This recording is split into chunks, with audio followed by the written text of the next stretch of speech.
Welcome back to the Isaac Abrams Show, everybody. I'm your host, Isaac Abrams. Today's very special guest, philanthropist and comedian, Mr. Ryan Sickler. No one's ever called me a philanthropist. I call everybody a philanthropist. All right, I think it's funny for people who don't know what it is, and it's even funnier for people who do know what it is. I'll take it. Yeah.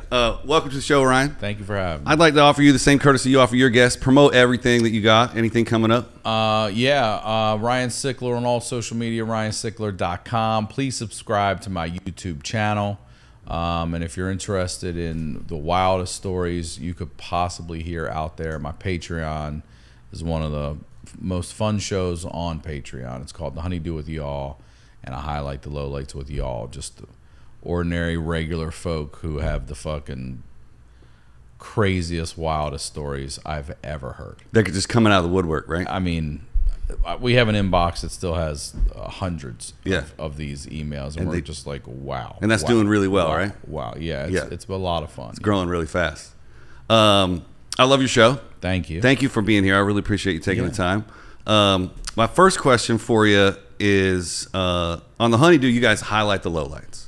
But what is a low-key highlight in your life? That it's not something you would put on social or something you would brag about, but something that's just like, you know, this is something that it's a highlight. That I wouldn't put on social?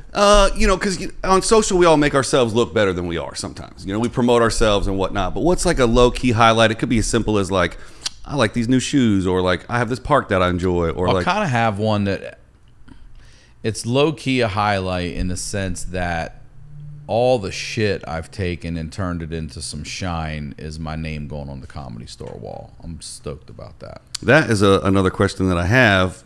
Is that... And let me just say this. I don't mean to interrupt you on your show, but I know I'm definitely going to be putting that on social media. But I say low-key because... you know, I'm modest, and I try to stay grounded and not let my head get to, you know, if 16-year-old me were to hear shit like this, my head would explode. Exactly. You know, so but I'm fucking stoked. I'm stoked that my daughter gets to see that, my stepson gets to see that. All right, but let's go back. Have they painted your name on the wall yet? Not yet. It happens this Saturday. And you gotta film it. Yeah, for sure. Let me know if you need a camera guy. Thank you, brother. But a low key, let me give you a low key highlight. I like the fucking, I really like the car I lease. I do. It's just a Volkswagen Atlas SUV, and I enjoy it. What's your license plate number? I think it's ABC 123. Nice, man. I get that same feeling. I used to have a Jeep Wrangler. And I felt joy just driving that thing all the time. And I rented one a couple months ago to go to Palm Springs. And I was like, man, I got to get one of these. I just feel, for as much time as we spend in our cars in Los Angeles, it's just, I giggle when I'm driving that thing. I remember in high school, or it might have been college, right into college, my buddy had a Jeep Wrangler, Tommy. And we switched cars for 2 weeks. And he drove my Honda Civic, and I drove his Jeep. I mean, I definitely... got the better deal of that. You did, but man, I loved it. Did you ever take the doors off? Yeah, I was going to say doors off. Yeah. You had to have the mirrors on because you get a ticket, but doors off, driving with the foot here, the top off. Couldn't keep anything in it because everybody's fucking stealing shit out of that. I lost so many radios. Did you learn the Jeep wave by the end of the 2 weeks? Every time you drive past another Jeep, you got your hand on the wheels. Yeah, I see bus drivers do it all the time. School bus drivers used to all hit each other with it. What's up, man? I think the coolest one driving these kids. Man. Yeah, motorcycles when they just do the low one. I'm like, damn, that's cool. I wish I could drive a motorcycle. I always laugh because sometimes I'll see like a Harley guy and then a crotch rocket, and they won't acknowledge each other. They're like, man, it's a different club. Yeah, different club. I'm gonna start off with a fun one. When they make the movie of your life, who do you want to play you? Danny McBride. Oh, nice. Or Tom Segura. That would be either one. Either one of those could pull it off. Yeah. And obviously, you know Tommy really well. Have you worked with Danny? No, God, no. But people say I remind them of him all the time, and I love everything that motherfucker does. He is so animated and so funny. I love everything he does. I worked on the that book up there is the 25th anniversary of Fight for Your Right for the Beastie Boys, and they had 3 crews of Beastie Boys, and he was one of the 3 guys, and I got to work with him on that shoot. Oh, really? He was just a pleasure to work with. Oh man, he seems like such a genuine, fun dude. Like, I just think he is the funniest motherfucker. Everything he puts out, I don't care what it is, I'm watching it. Yeah. Whatever it is. Yeah. And he steals the show and everything. Everything. I wonder if that's fucking Tropic Thunder. Yup. From fucking The Righteous Gemstones. That's great, so too. fucking great. I love that show because I grew up Vice religious. Principals. I didn't see the last season of that one, but that was a good show, gotta watch too. that, dude. It gets wild, man. Has he ever made anything you don't like? No. All right. No. Sorry for this to be so like scripted. Don't apologize for your show. But I had it in my head because I've seen you. We should tell people where we met. We met on working on the epic stand-ups. the epics. Yeah, half hours. Was it half hours? Unprotected Sets 2 is where we met. I actually photographed you. I looked this up this morning. I photographed you at the Comedy Dojo, March 2nd, 2019, right around when your album dropped. Man, that's 2019. 2019. Okay. That was almost a year, right a year before pandemic. Pandy. Yeah, I saw you there a couple times, photographed you a little bit, and then bought your album right away. Thank you. It was awesome. Still listen to it sometimes. So we go back, 3 years, but you know me the last 2 years. It's going to be 2 years next month. We worked on that Unprotected Sets thing. That was fun. That was fun. A lot of great comedians come out of that. What I didn't know was I went on your website and I looked up, you got many other producing credits. Mm-hmm. And then, of course, on your most recent episode with Bobby Lee, you talked about working for Oprah. Yeah. But that's the past. And when I pitched you this, I said we were going to talk about the future. So I'm going to circle back to that one if we run out of future stuff. But based on the movies you watched as a kid, how is the present different than the future that you were pitched in the movies and television? So, great question. Fucking, this is how you know you're living in a fucking simulation. 100%. I have literally spent the last 2 weeks with my daughter watching Back to the Future, Back to the Future 2, nice. and Back to the Future 3. Yeah. And I'm showing her, like, this is whatever, 1987. This movie right now, we're already past where they say we're going to be. Do you see any cars flying? Do you see, you know what I mean? Yep. Like, any of the shit that they taught, like the Jetsons, man. Where's my fucking Rosie? Where's my robot that understands me and cleans shit up? All we got is those little rovers that do the vacuuming. I love my shark. I do love my shark. Where are the conveyor? Where are the underwater malls? Right. Where are the underwater malls? What happened to those ideas? I used to hear about that in like cities like Baltimore in the Inner Harbor, and they put a mall under the water, and you could walk in there and shit like that. Yeah. Closest we got is aquariums, and they just keep fishing there. We know more about, I mean, they finally have just said that the aliens exist, or at least UFOs exist, maybe it was. Right. But there's no fucking contact. There's no nothing. No. Hell, they got rid of Pluto. They got rid of Pluto. And then they brought it back, and then they got rid of it again. These motherfuckers. That takes actually, right, that's a good segue into the next question is, do you think there's life elsewhere in the universe? For sure. It has to be, right? Mathematically. I didn't used to when I was a kid. Because, I didn't either. Well, because life also, I only thought of an alien. I didn't think of plants. I didn't think of any animals that could live. You know, there could be a bunch of fucking muskrats running around on Neptune. I don't know. Yeah. But I do absolutely believe there's life elsewhere. And then with all the tech giants that are going to space, who's the first comedian that's going to make it up there? Probably Bert Kreischer. Oh, yeah? somebody will pay for it. It'll be a promo. It'll be two bears, Tom and Bert, going up. That's so true. I thought you were going to say Rogan because he could afford it, but moving right along. Rogan will pay for them to go do it. That's be involved like that. That's probably true. I'm going to throw this paper out in a second because I feel like it's just kind of being forced with the questions, but a couple of things that I do want to hit on. With the Joey Diaz thing, it's amazing. And you have what I counted to be 12 or 13 episodes so far. I was wondering, we always wonder what we're at now. Well, you have a playlist on your YouTube, and there's three that need to get added, but I'll hook you up. Is it? Yeah, there's like whatever. Please message me that so we can I will. Yeah, that's I the will. whole thing, yeah. And last I checked, you're at 1999 or early 2000s.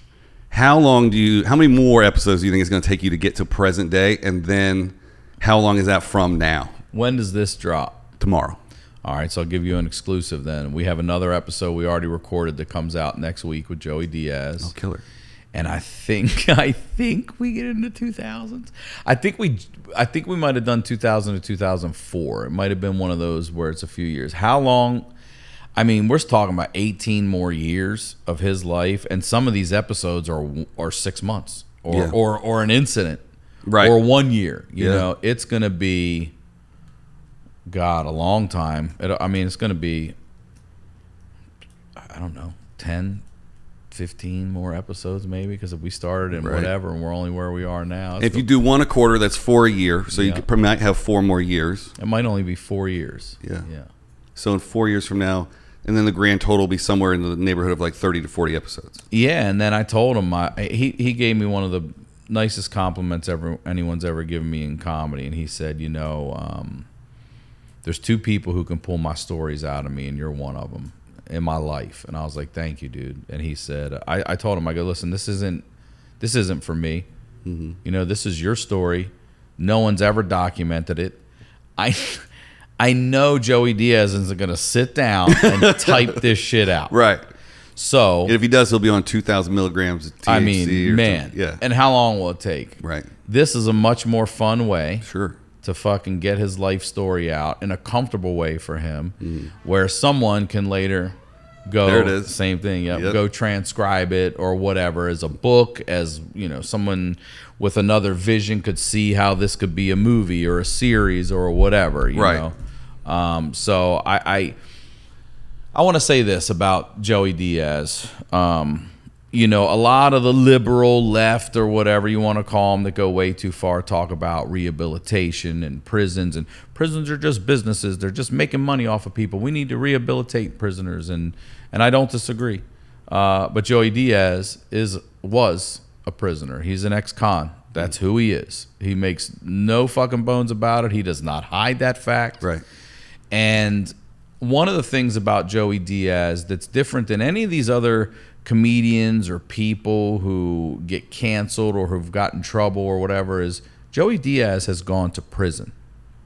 Joey Diaz has gone to prison. None of these dudes. Real prison, too. Real prison. Not jail. Federal fucking prison. Right. He did time. Kidnapping charges with automatic weapons. Yeah. Okay. Not the drunk tank overnight for one night. Yeah. Like we've all been to, but real prison. Prison. Yeah. Okay. And comes out. None of these other guys have done that. Comes out, rehabilitates himself, and successfully turns his life around, and look where he is now. And people want to take something that this ex-con who kidnapped a man with automatic weapons said 20 fucking years ago and cancel him. What happened to rehabilitation? What happened to let's get these people out and let's root for the people that do good for? That's what you said you wanted. But now you want to tear these people down. Like, that's a guy that I think is the definition of what we sit here and say the USA is all about. Sure. His mother comes from Cuba. He's born here. Dad gone, dies. Mom's dead on his own from, like myself, 16, 15 on. Goes to prison, leads a life of crime, prison, and comes out. And boom, one of the biggest comedians in the world. Do you think that the same people that want to cancel him, quote unquote cancel him, or the post-prison thing, do you think that has to do with, like, we want you to be better, but just enough to, when you get out of prison, not do any crime? Like, we don't want you to succeed. You're still a criminal. You got to wear that for the rest of your life. So you can, as long as you're paying your taxes and you're eating food, you're good. But, like, don't commit any more crimes. But other than that, we don't want you to be successful. Do you think that's something that society has imparted on our prison system? I just don't think society really gives a fuck. I think when it matches what they feel, they want to spout off on social media for a minute and then nothing. What do you do? Okay, what are you doing? Right. What are you doing? I used to date a girl who was one of the nicest, just the most, it's so funny, most against organized religion woman I've ever met. However, nonstop volunteered at the church. Really? Yeah. We'll go for help them raise money, all this stuff. And I said, you're the most non-religious person I've ever, like, and she would laugh all the time, but she also would take kids to, she was such a good person. She would take kids to prisons to see their parents and stuff like that as an escort for this stuff. And they're told, like, hey, yo, no hostage situation, adios. Yeah. And, she would do all these kind things like that. And you know, that's a person who really does something about it. Everybody else, and she likes Joey Diaz. Yeah. You know? What was her problem with organized religion? Just wasn't about it. Yeah. You know, didn't like like myself. I grew up Catholic, and they're the ones that turned me off to their religion. Yeah. It's their fault. I grew up super Christian. Yeah. Went to private Christian school for a little while. And the older I get, the more I'm like, look, y'all need to keep the church and state separate. Like y'all are messing around. If you just took, you know, an 8x10 of the universe, we're a fucking speck of dust over here. Oh yeah. And I'm supposed to believe that this nameless, faceless, sexless entity rules this fucking tiny speck of dust right here? Yeah. None of this other shit, though. And solely based on the fact that you won a genetic lottery when you were born. Right. And you were born into a Catholic family. So Right. Catholicism must be right. If you were born into India, you'd believe Buddhism, Hinduism, whatever they believe in India. But I think if you break it down globally, it's like there's just chunks of like 20% all around the globe that are like, well, I was born here, so I believe this. That when I heard that stat, and I don't know who said it, I was probably somebody on Rogan's podcast, but somebody broke it down like that, and I was like, oh, there, you know, the world is bigger than just the United States, and it is bigger than where you were born, and you don't have to just stick with what your parents taught you. You think for yourself. That's right. And that's a hard one to break away from, because you're like, well, you know, these are my. Apparently, you're supposed to call them caregivers now. You're not. The woke nation's calling them caregivers. We don't have parents anymore? Nope, never had a parent. You had a caregiver. Is that right? Mm-hmm. Or a caretaker. Interesting. Like, well, if they're taken. Well, I can say this. My mama didn't raise no fool because my mama didn't raise no kids. So that's how that goes. That's funny, man. But Joey Diaz is a phenomenal storyteller, comedian, and it's a great listen. His story is really something else. It is. It's fantastic. My follow-up question to that is, and you kind of touched on this already, but would you ever produce like a reenactment or the movie or the show once it's done, or do you want to pass it off to somebody else? For Joey, I would produce on that for sure. Yeah. Yeah. You say, you know, I worked, so I've been a writer, producer.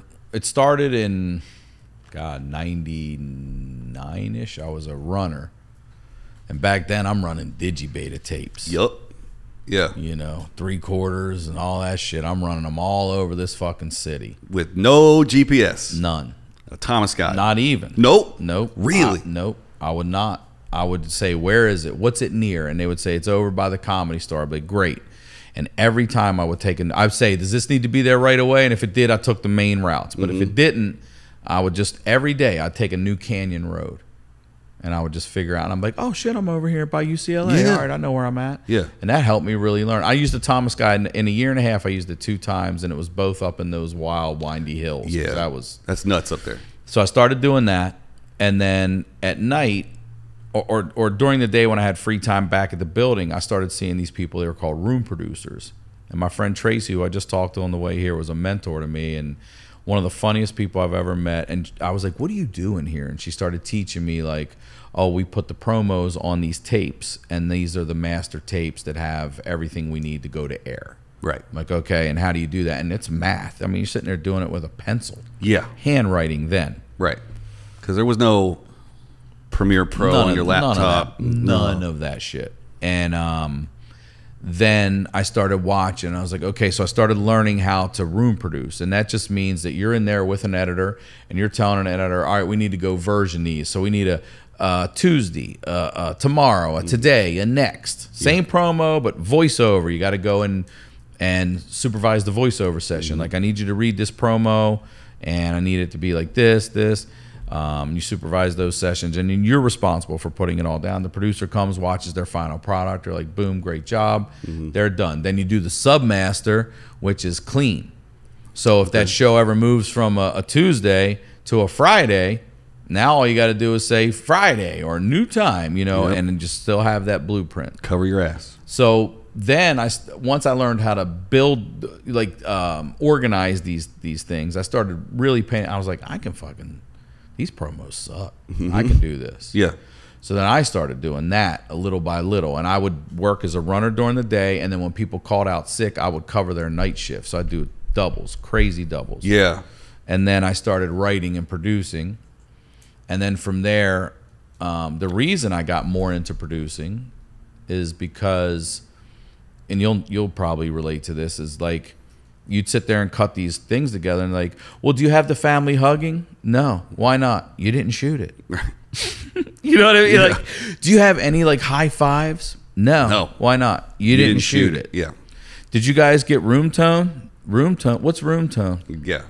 So what I ended up learning how to do is produce, working in post-production, because once I got into the production, I was like, let's get our fucking room tone. Yep. Let's get a lot of laughter and high five shit. We can B-roll. Go get artful B-roll. Where's the fucking artful B? Where are the rack focus fucking shots? Yeah. Where? I mean, Jesus Christ, where is it?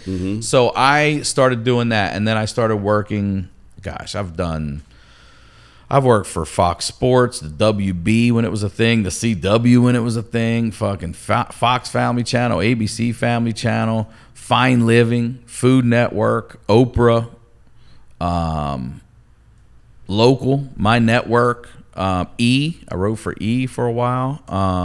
Can I ask you a quick question about the writing? Because you made it sound really easy. You're like, I was running during the day, and then at night I just started writing and producing. That sounds real easy. But there's 1,000. I could throw a stick and hit 1,000 kids right now that want a writing job. So is it that you got yourself in the room by being the runner, and then you said, "Hey, here's some of my writing." You were writing at home for free. There's a few things that I did. First of all was show my hustle. I was willing to bust my ass as the runner I was in. That position was never above me. I never treated it as if like, fuck this, fuck that. It was my job. And also I liked it. I was still newish here, and I was driving everywhere and getting to learn the area. And I'm a creative. I don't like to sit in a box for 8 hours a day. So I'm getting out in the sunshine. You know what I mean? I'm driving. I'll come back for an hour, hour and a half, do whatever, joke with people. And they all started learning I was a comedian, and they'd come see me on shows.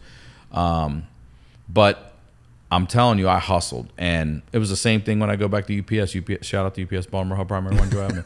I started as a driver's helper, and when they brought me in as an unloader, I was like, "Fuck this!" And they were like, "Well, if you sort, it pays $1 more an hour." I was like, "Boom, get me over there." Yeah, and then boom, if you do the irregular packages where you drive the cart, it's $2 more. I want to learn how to do that. Yep. Well, man, we really like your hustle. We want you to be a supervisor. I was a supervisor at 23 years old at UPS. Wow. And still left. I had a great fucking job. Yeah. Great. I'd be way up the fucking corporate chain now if I'm still there. I'd be probably be retired. Yeah. Probably be retired. But anyway, it was always about that hustle. It was always about that. So if it was 20 minutes at a time, I'd come in, learn how to do the math, learn how to version. Like I was saying, okay, we're doing a Tuesday. Yeah, but we're going to do a 30, a 20, and a 15. Okay. And then we're responsible for cutting it down and making the shorter version make sense and work. You know, all those things. Learning how to supervise an audio VO talent, listening to them. And back then, they had to come in. They had to come in. Right. There was no ISDN line. That started coming. The computers started coming. The software started coming. But it was all learning that, which now has paid dividends in my own podcast studio because I'm familiar with cameras. I know how to edit.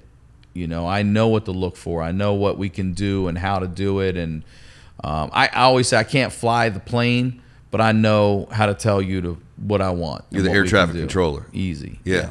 And I think that really helps. There's so many people, I make a good chunk of my living helping people like yourself and other people produce podcasts. So I don't want to shit on them, but it's such an incredibly interesting skill. I'm not trying to pat myself on the back, but like when people go to hire a podcast producer, they're like, I got $150 an hour. I'm like, that's cool, but you're looking for a cameraman, an editor, a sound mixer, a producer, a visual effects artist. Like you need a huge skill set to be able to like fully produce a huge job. That's the other thing. There aren't many people who are good at all of those things. Right. There's great camera people. Right. There's great audio people. There's great, lighting.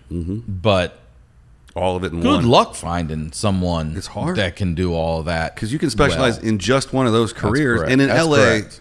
And you can make a lot of money just doing one of them. In LA, they only want you to be one thing. Yeah.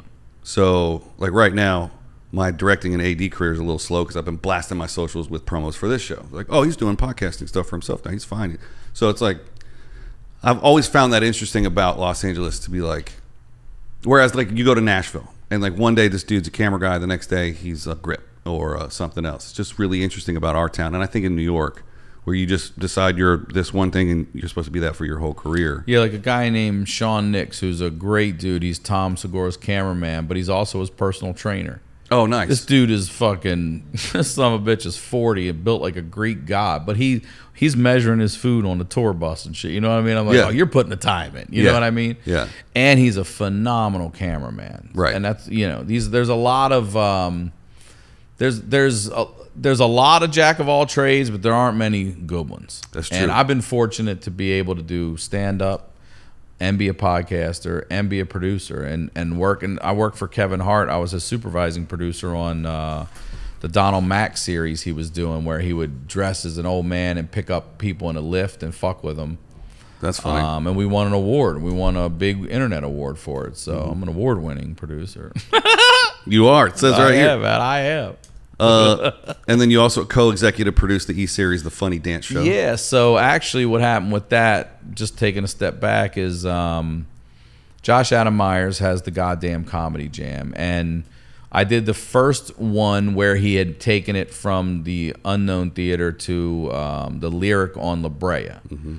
And it was me, it was Jay Larson, it was Matt Bronger, it's Bill Burr, and Josh, of course. And I was like, dude, this is definitely a fucking show. It's a show. So I went and brought the Duffy brothers, and they came and they were like, it's a fucking show. And then we got to make a series out of it, which I produced on. And then when Justine Moreno had seen that I worked on that, she's like, look, I got this dance idea. Mm-hmm. And I'm like, look at me. Nothing about me says dance. Nothing. But I said, I took off my comedy hat and I was like, I'll put my producer hat on. Mm-hmm. I'll come see your show at the Belly Room at the Comedy Store. And it was undeniable. It was undeniable. So I don't know who these dance people are, but the reactions from the strangers, the fans in the room that night, I just started paralleling them to NFL players. I'm like, oh shit, this is like Russell Wilson right here. You know what I mean? Oh yeah. They would say their credits like they this and this. I'm like, oh shit, oh shit, oh shit. So I hit up the Duffy brothers again. I'm like, I think this fucking thing, no offense to anyone. Yeah. Not something I would tune into, but I bet you my daughter would, and right. which would end up making me watch it. Right. But they ended up getting a season on E out of it. Yeah. And we don't always get the opportunity to work on stuff we want to work on. Sometimes a paycheck's a paycheck. Yeah.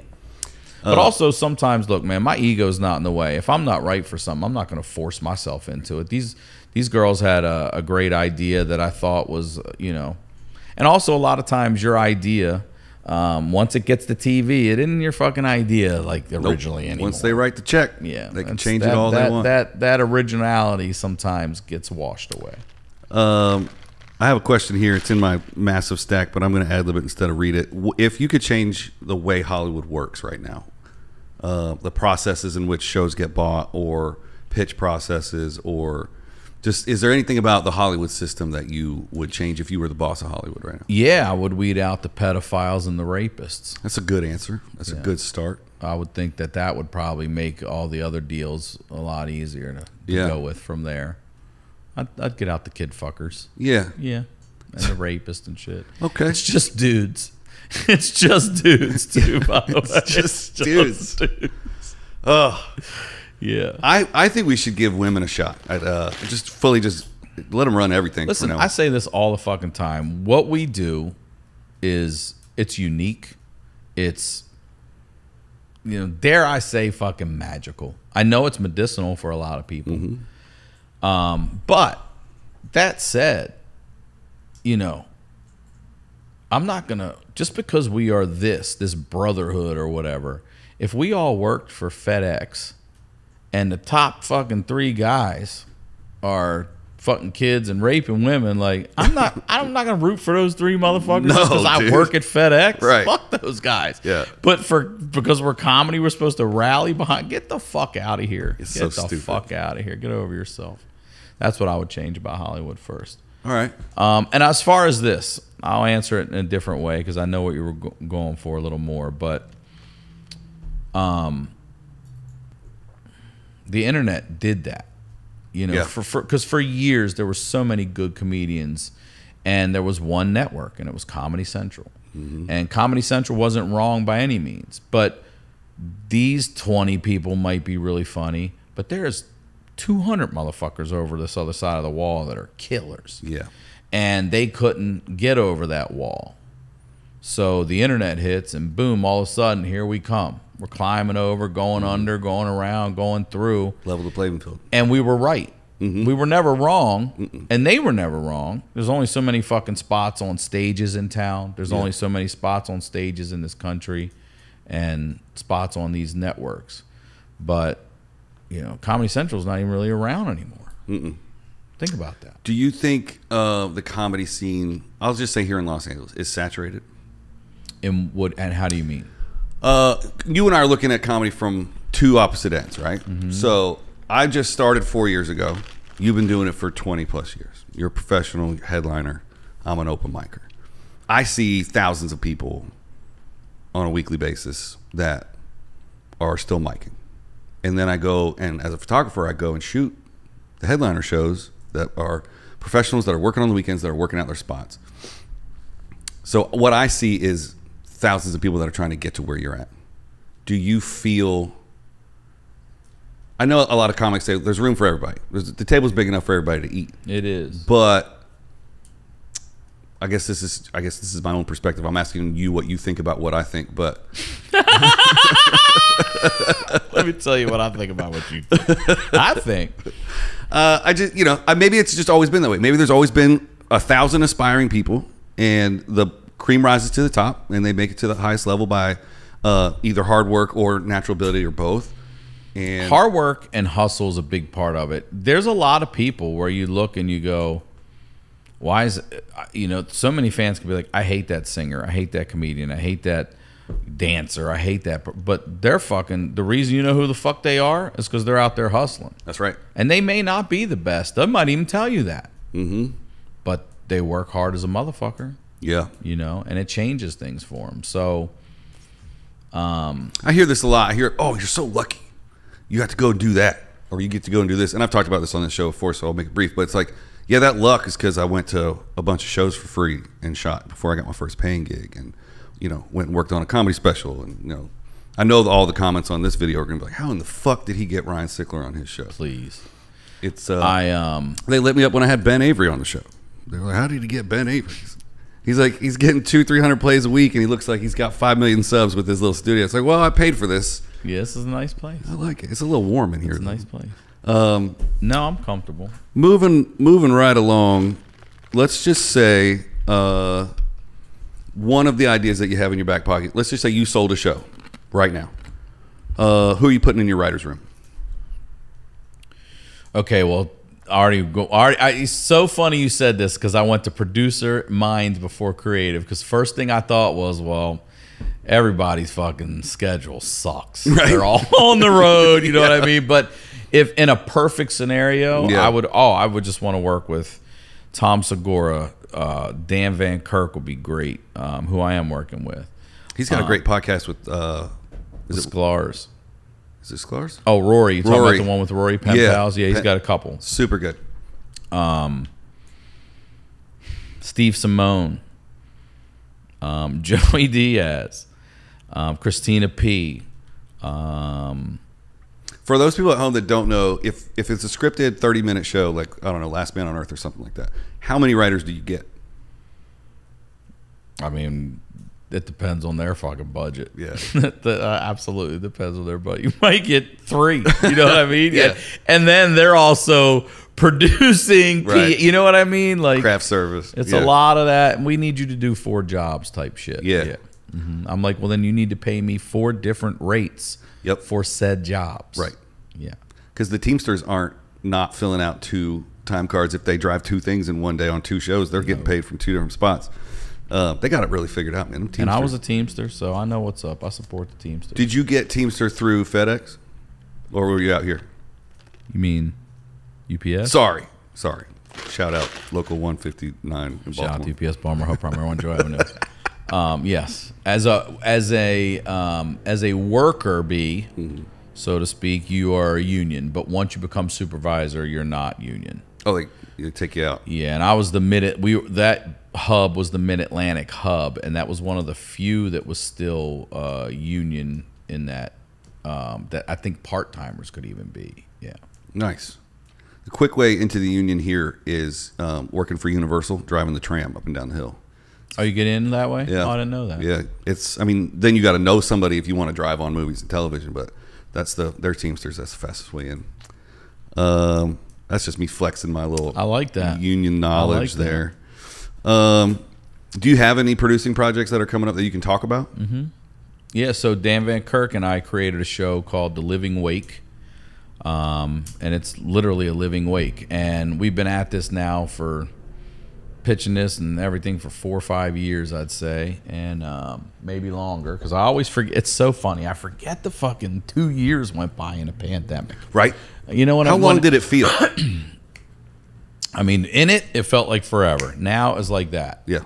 And so we've been working on this show for quite a while, and we just partnered with JFL, shot a sizzle down in Moon Tower.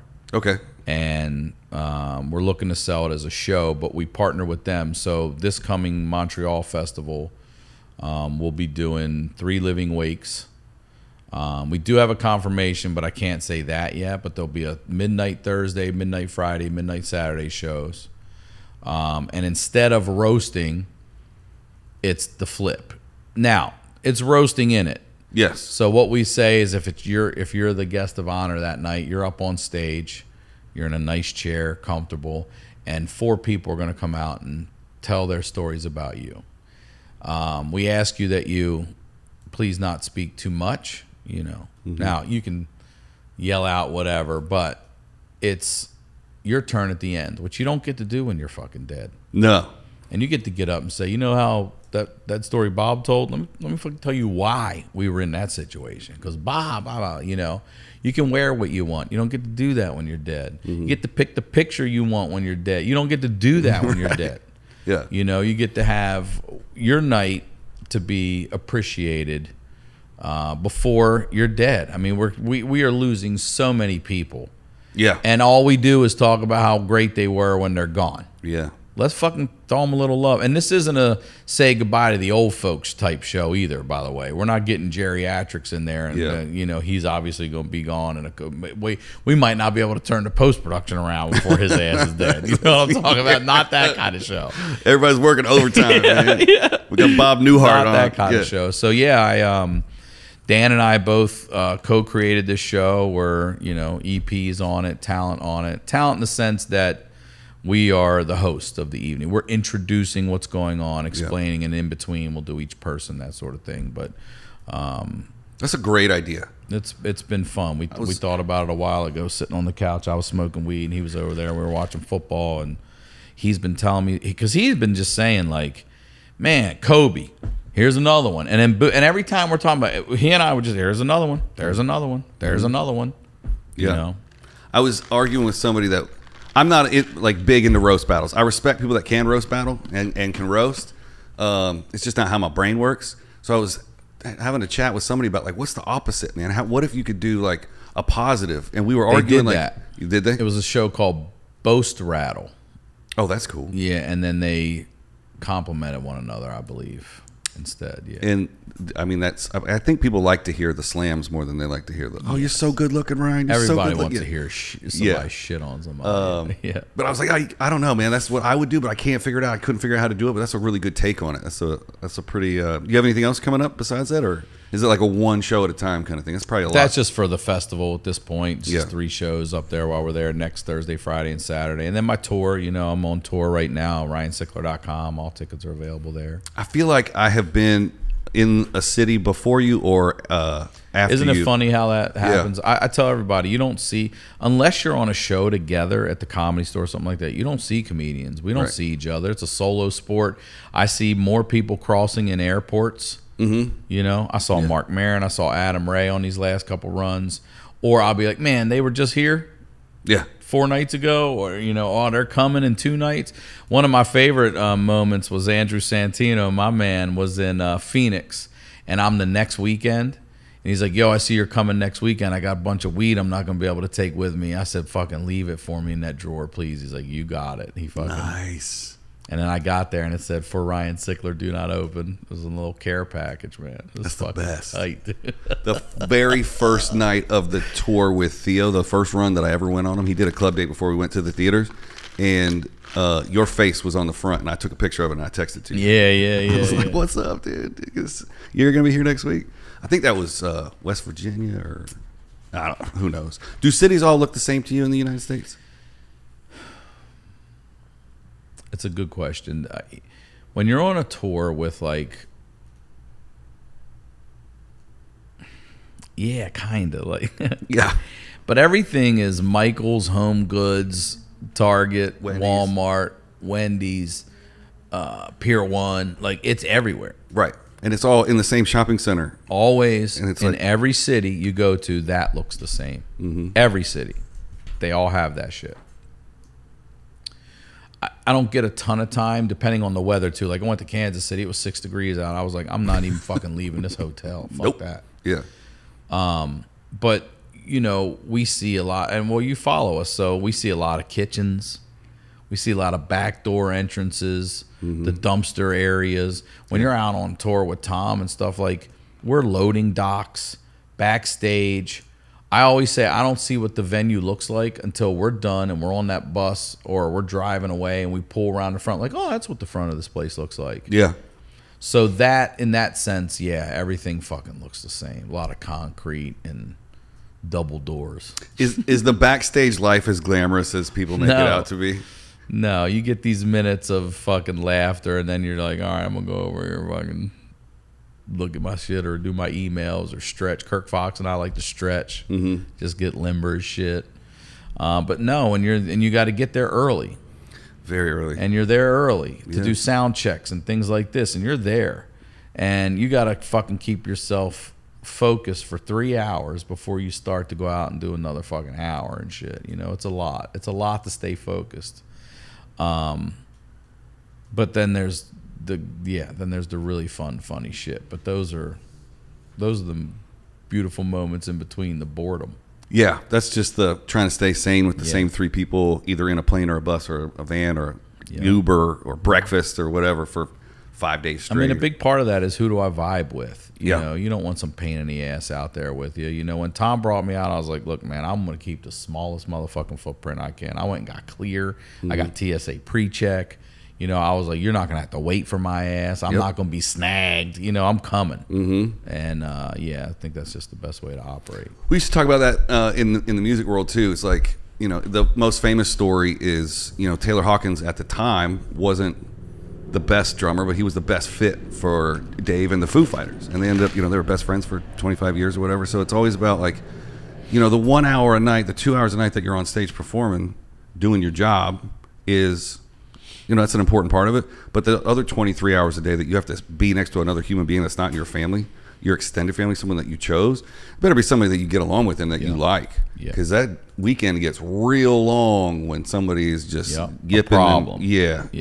And when someone doesn't feel their space, when they're taking up more of the room than they should, or, And there's a hierarchy to it, right? You let the top dog take up as much space as he wants to, and then you bark as much as you can all the way down that chain. And when you're the videographer, you don't say a whole lot when you're on that bus. That's me just patting myself on the back again. America goes to shit. What country are you moving to? Ooh, good question. I have thought about it. Italy's always one I think about. Canada's, it's kind of like us, diet us. I like Mexico though. Yeah, I don't mind Mexico. You going coastal? Just gonna. I would go tropical.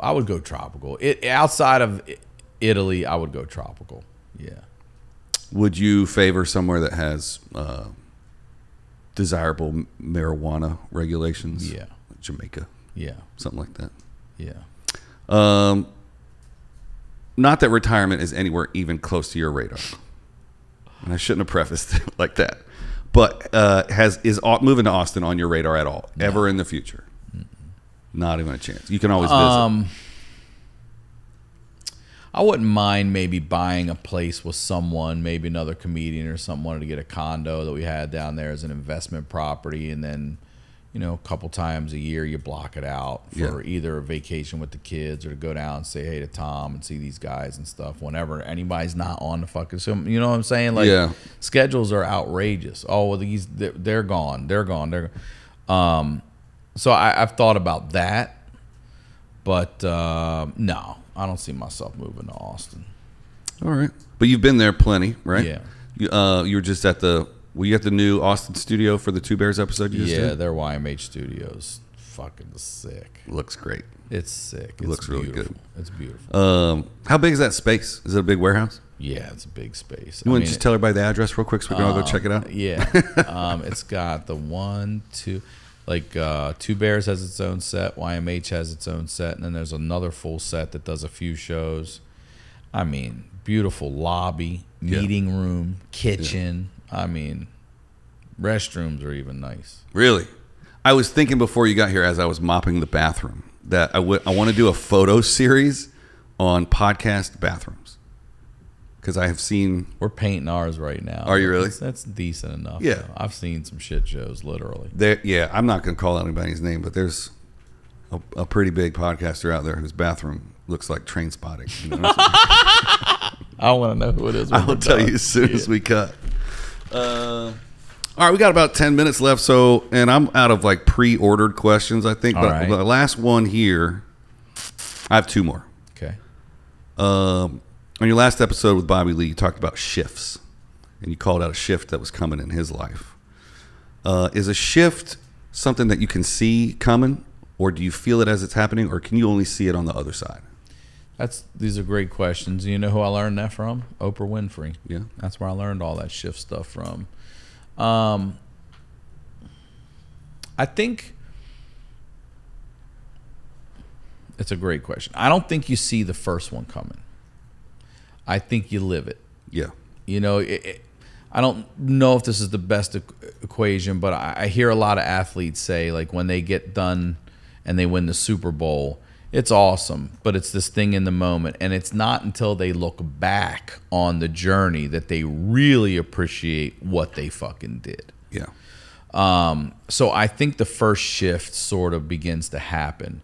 And then you either go, you know, in a positive way with it or a negative way with it. Mm-hmm. And more are going to happen. It's not the only time it'll happen in your life. And I think the more that they happen, I think the more you can control them. And even if not, look back and see that it's happening and you know what you're in and you feel it. Yeah, and you can kind of manifest a different outcome with... 100%. Yeah. Yes. Can I tell you an Oprah story real quick? Yeah. My friend Pete, who is also a first AD, was working with Oprah on a promo, and they had a techno crane. You're familiar with techno cranes? Mm-hmm. For those of you at home that aren't familiar with techno cranes, it's a camera on an arm that can articulate in and out on a base, and it's just fast to move the camera. It can move really fast. It's a crane. And they shot very efficiently, and they got Oprah in and out in like an hour. And Oprah's leaving, and she looks at that, the techno crane. She looks to her assistant. She goes, "That's a very efficient tool. We should get one of those." And, get one of those. Yeah, and her assistant goes, "Oprah, you have 4 of them." Yeah, that's Oprah money. They're $500,000 a piece. She's just got 4 of them still. Oh shit! All right, you find a magic lantern. Mm-hmm. What are your 3 wishes? Health, wealth, and happiness for myself and my family and friends. That's 9. All right, well then health, wealth, and happiness. Is that all one wish, and then you have 2 more? Because the first wish is always more health, wishes. Wealth, and happiness are my... Oh, if you're allowed to do more. I didn't think we were allowed to do more wishes. I was just going to see if you fell But for health, that one. wealth, and happiness. All right. Those are my 3. And I'm not sure if this is going to land. I tried to word it in a way that makes sense. But this just might be like the dumbest thing you've ever heard, or it could be brilliant. At the end of your shows, you ask everybody what advice you'd give your 16-year-old self. What advice would you give your current or future self? Because sometimes it's easier for us to give advice to other people than it is to give advice to ourselves. The advice that I would give to myself right now, or my 16-year-old self? Not your 16-year-old self. Today. Today or your future self. Well, the advice I would give to myself is keep going.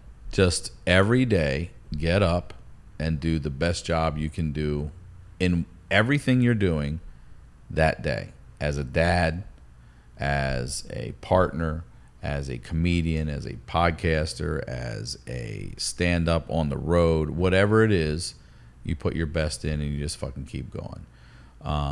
It gets better. It gets a little easier. The work gets harder, but you're happy about it. You know, you don't mind it. I'm not out there fucking building above ground pools right now. Nope, not in the heat. You know? Yeah. Starting at 5:30 a.m. because it gets so hot we got to be wrapped by noon. Yeah. Or 1. Yep. No. That's the advice, is that, you know, here's another one I would say to myself, and it's the hardest thing to do, is listen to your gut. Keep listening to your fucking gut. That's so hard. Keep listening to your gut. Your gut, your brain's been wrong. Your heart's been wrong. Your dick's been wrong. Your fucking gut has never been wrong. And there's no worse feeling than ignoring your gut and then dealing with the ramifications of ignoring your gut and then kicking yourself in the ass like, I should have listened to my gut. Mm-hmm. And now you're stuck with that new situation that you could have avoided. Well, we breezed through these questions a lot faster than I thought. But I know your time is valuable, and we have done 51 minutes. You have more questions? No, I mean, I have I could talk to you for 2 hours. Ask me some questions. We got a little more time. What was your process like switching from a feature to a headliner? Okay, let's go back to this first. So as an opener, and by the way, they still pay $50 motherfucking dollars. Yeah. Okay. This Side goes question, back to the 80s. How did you had to have another job while you were? The whole time all these writer producer jobs, every one of those was a day gig. Yep. So a lot of actors out here have to work nights so they can audition during the days. I'm a comic, so I need my nights free. Yep. So I got the day jobs, and I would get, some of them I got health insurance. You know, it wasn't until they all were like, fuck that, we're going to do this thing called permalance. I'm like, is that fucking legal? Nope. Is that fucking legal? Yeah. To keep me on for 3 years and never give me insurance or anything? No. I've never not had at least 3 jobs since I've been here. Right. Never. Writing, producing, podcasting, stand up, always something else. Always. But you don't mean like 8-hour shift, 24 hours a day. You just irons in the fire. But I mean, this from 9 to 5 or 6, I'm working for Oprah today. Mm-hmm. As soon as 6 o'clock is done, I'm driving out to Brea tonight, and I'm doing Brea Thursday. Going back, getting up, working for Oprah again all day Friday, going out to Brea, doing 2 Friday, going home, driving to Brea, doing 2 Saturday. For 20-some years, I've been doing this shit. Opening work is easier to get because you're getting paid nothing and you're just the opener. Feature was harder to get because some people bring their feature. Right. So it's harder, and also there's only, a handful of clubs in town, so if you're going to feature in town, then you got to be booked by the club. Right. So transitioning from feature to headliner, the first time I ever headlined was the old Brea Improv. And I say the old one, the second one, there's been 3 now. And I remember Tom Segura came and supported me, and so did Christina, and he said it's about time, and it meant a lot to me. And it was after that I started being able to do the time. To me, it was more important to be able to do the time before I got the road gigs. Mm-hmm. You know what I mean? Mm-hmm. And I was able to do 45 to an hour. But I didn't really start getting more spots on the road until I podcasted. Even with the Crab Feast, we did our own, I think we did like a 12 or 14 city tour in 2016. But that was because, again, we were able to get through to the fans and build a popularity where they wanted to come see us. And then now with the HoneyDew and, Tom and Christina, and even going back to the Rogan I did a while back, like all these people have helped me so much. Mm-hmm. Yeah. So it's fun, but then the real work begins again. So a lot of people think, I got an agent manager, I don't have to do shit. Yeah, you do, man. You got to give them shit to sell you. Mm-hmm. What's this guy or girl going to do? You should see my comic. You got anything online? Nah. Done it? Nah. Right. You got an album? Nah. Any clip? Nah. What are they supposed to sell? Yeah. Nah. But he's great. Yeah. Good luck. But then when you start headlining, it's ticket sales are on you. Right. Marketing's on you. Merch is on you. What year did you start headlining? Oh, God, that's a good question. It's been a minute now. It was before the podcasting, right? So that, I guess what I'm driving at for it, but not a ton of cities. Right. Not at all. So I guess the thing that Are you asking me when I was able to do it as a skill set or when I really started hitting the road? I think my gut tells me to ask you like when you would get hired. Whether or not you were good at it. How many years in? Yeah, like because I think the thing that at least the kids in the scene that I'm hanging out with right now think is you need to pop on socials, your podcast has to be hammering, and you have to sell out or you can't headline. So, but what I realized after Let me tell you something. You don't need to sell out. I'm telling you right now. I know when I get there and what my numbers are, and they're telling me, yeah, no, so-and-so didn't even do half this. So-and-so didn't do half that. You don't need to sell out. Yeah. So it's possible to make... But it's a different time. You know, for us, it was get on late night. Now people are like, what the fuck is that? Right. Get on Comedy Central. Get on something. Yeah. You know, I was fortunate to get on the Late Late Show. I was fortunate to get on Live at Gotham. I did 2 of Ari's This Is Not Happenings. You know, I did Vice Party Legends. They had on Vice. They did my story and animated it. You know, Josh Wolf's show on CMT. You know, all these other things, and they help. They help, but they don't put asses in the seats the way the shit today does. Right. They don't. Because this kind of thing, people feel like they know you. They hear and your voice they really in their head do. for an hour a week. You know, imagine, how old are you now? 42. All right, I'm 49, okay? If I could have had a George Carlin album and a George Carlin podcast every week as a, yeah. A Richard Pryor's got a podcast. I'm going to listen to that motherfucker every fucking week. Yeah. It was what Stern was back for me on AM radio in Baltimore. And I get it. I get the movement. It's shifted. Okay. This media had a shift. It went from radio to Spotify and podcasting, that sort of subscription type shit. Yeah. Did you hear about Lucille Ball? Used to have a recorder in her office, and she would basically record herself for 30 minutes a day or a week, and they're putting it out as a podcast. Really? Yeah. It might already be out there. That's interesting. Yeah. She was a boss lady. That's what I'm talking about. Yeah. That mind right there. That's what I'm fucking talking about. Just trying to finding the hustle. The day I decided that I wanted to be a comic, I started this podcast studio. I was like, what does every comic have? Every comic has a podcast. You got it. Listen, in today's world, you have got to figure out a way to stay weekly relevant. Weekly. It used to be, I'm going to shoot a special every 3 years. Right. And then in between, I'm going to go out and work on that material and then shoot the special. Now you better have a podcast or 2. And you better clip it. You better fucking be having daily social media. You have to have it. Yeah. You know, I don't even have TikTok. I mean, I got one, but I don't do anything with it, and I got to start doing that. They're asking everybody. The FCC is asking everybody to delete it off their phones. I saw that because they said China's getting all these fucking information from us. So I wonder if I shouldn't even bother with it. It's tough because it's another revenue outlet for us. Yes, and it also drives people to go see you. It does. Yeah. And I just don't. Their algorithm's it's all wonky.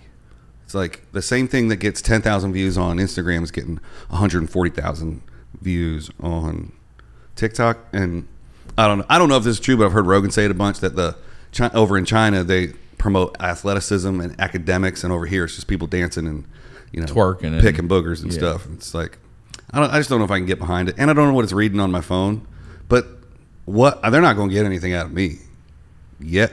Like I don't know what China wants with me, but I guess there's some kind of proximity thing. Like if you're in proximity to someone else, and those 2 TikTok apps start talking to each other. Oh, is that right? I don't know shit about shit, but that's what I'm hearing. So I just don't know. It could all be true and all be bullshit. Possible. It could. You know what? You're totally right. But what's not bullshit is this conversation. Thank you for having me, man. I really appreciate it, man. I've enjoyed myself. Thank you. This episode's going to monetize my channel. Good. I hope it does. I hope it helps. And might make it worse. Thanks for tanking my channel. And I appreciate you taking the time. You got it, brother. And we'll see you next time on the Isaac Abrams Show, everybody. Thanks for watching.